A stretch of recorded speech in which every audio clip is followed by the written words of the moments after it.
Hallo ihr Lieben, heute machen wir einen Porree-Eintopf mit Hackfleisch. Lecker, herzhaft und wärmend, genau das Richtige für kalte Tage.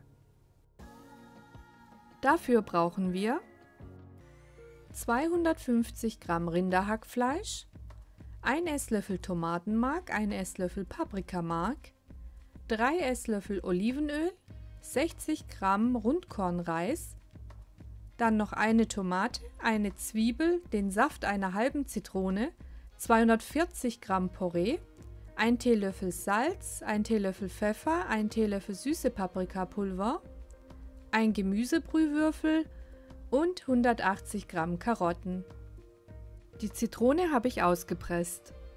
Den Porree habe ich in ca. 1 cm dicke Scheiben geschnitten und gründlich gewaschen. Den Reis habe ich ebenfalls gewaschen, die Zwiebel klein geschnitten, die Tomate klein gehackt und die Karotten auch in ca. 1 cm dicke Scheiben geschnitten. In meinen beschichteten Topf gebe ich erst das Olivenöl und brate dann das Hackfleisch krümelig an.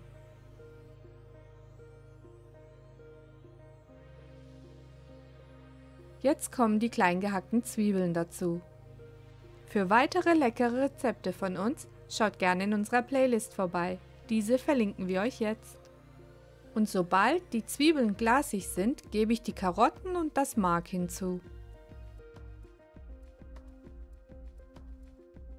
Alles wird immer gut verrührt.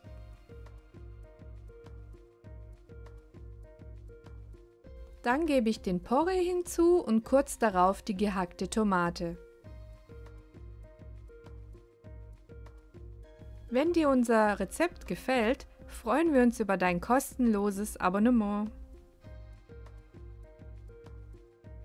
Den Brühwürfel löse ich in ca. 500 ml kochendem Wasser auf und gieße dieses dann ein.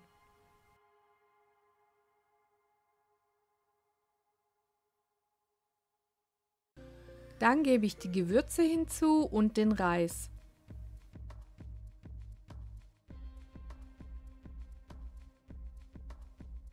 Kurz aufgekocht lasse ich es bei geringer Temperatur und geschlossenem Deckel 20 Minuten köcheln.